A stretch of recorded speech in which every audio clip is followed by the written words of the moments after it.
What's up, you guys? Welcome back to V.S.O.P Sports Radio, where we only drink the finest of cognac.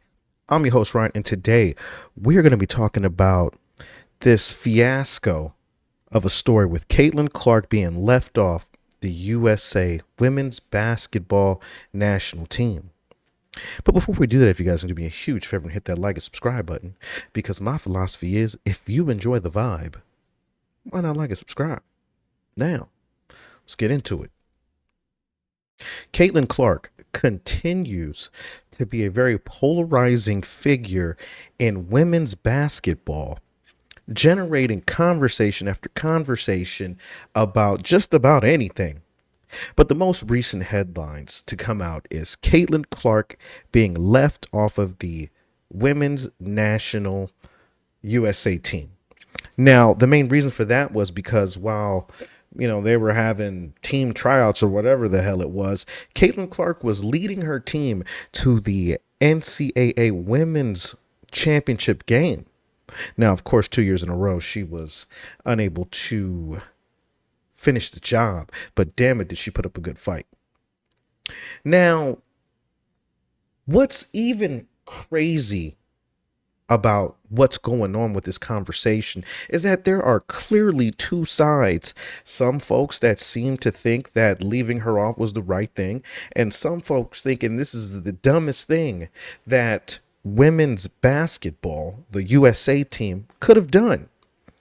And what's even more interesting about those two sides of the argument is that it seems that more men are appalled by the fact that Caitlinclark was left off this team, and it seems that more women, or especially in the basketball analyst space, it seems that more men are rooting for Caitlin to be on the team, and more women are saying, well, she's not one of the best. And I'm going to tell you this. Caitlinclark may not be one of the best, but damn it, she's better at this point than Diana Taurasi. Diana Taurasi averages 16, 5, and 1, and Caitlinclark averages 16, 5, and 6. So if you want to go with the argument that you want to send the best, then that's a done deal. But I want you guys to take a look at a conversation that's on FS1 Speak between Shady McCoy and Joy Taylor, in which Shady is in favor of Caitlin being on the team for to continue to grow the game, because that's the primary point of the argument. Men are saying this is the opportunity for the women's game to grow internationally, while women are saying Caitlin doesn't deserve to be on the team. Let's take a look, and you guys let me know what you guys think. She is not one of the 12 best professional basketball players in the United States of America right now. The goal of the U.S. women's basketball team is to win a gold medal, is to win. That is their goal. That is the goal of the people that put this team together. That is the goal of the team heading to Paris. And that should be their only goal. Ratings is somebody else's problem. And that is not the priority, nor should it be even considered when you're talking about putting together a roster that is going to compete at the highest level at the biggest stage in the world, which is the Olympics. What? On the winning. Women's sports is not a novelty. Like, this is about competition. Like, at some point, it has to be about the sport. Times where she had a long period of time, she wasn't really playing great, right? That didn't stop the viewership. People still watched it. All I'm saying is this. But why is the viewership the responsibility of the Olympics? Let me tell you why, because I get what you're getting to, but at the end of the day, it's all to grow the sport out. It's all to make more money for the league, make more money for the players playing there. The league and the Olympics are two separate things. You keep saying that, but they are, them girls playing, it's part of watching them play. They could work in tandem. Obviously, they're different. Obviously, they're different. But I guess to Shady's point, if you heighten the eyeballs around the U.S. women's Olympic team, that too will translate and it will pour into the bucket of the W. So you look at Caitlin, it's like, yo, this is the biggest player we have in basketball ever. We're not saying the best, but the biggest. Yeah. So now when people are tuning in to watch these games, it's not just me talking, it's all the numbers. From going from 4,000 people going to 17,000 average, the attendance. Talking about the viewerships. They averaging like 2 million viewers every time they play. So come on, man.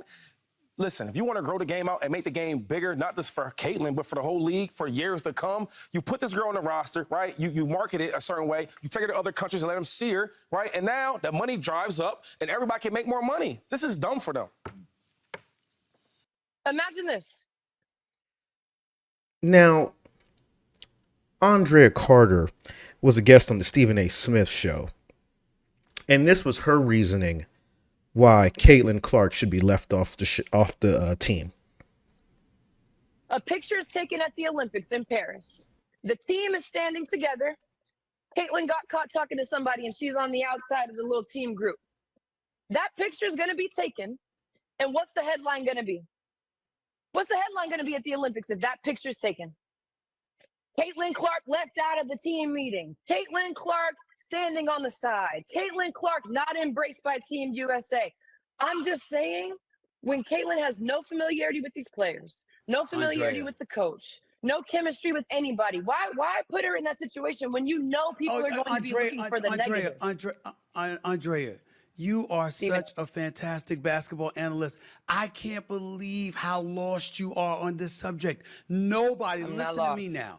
No, listen to me. Nobody is saying from a basketball perspective that Caitlinclark belongs on this team against ahead of any of these players. We all know she does not. What I am saying to you is that women's basketball and recognition for the great work that women have done to promote the sport has spent a vast majority of the past 2+ decades falling on deaf ears because people did not care. You now have somebody that has the world transfixed on the sport to a point where, regardless of what she's lacking compared to the others, the eyeballs are following her. And as a result, she's elevating the brand. By elevating the brand, everyone stands to benefit. Why would you pass up an international stage to promote your sport? Couldn't have said it any better, my damn self. It truly seems that men want more for the game than women at this point. But I'm very curious to know what you guys think. Do you guys see what I see? Or do you guys think I'm smoking on that ooh-wee? Anyway, you guys let me know in the comments. I look forward to it because this topic is pretty divisive. So let me know. And I'll catch you guys next time here at V.S.O.P Sports Radio.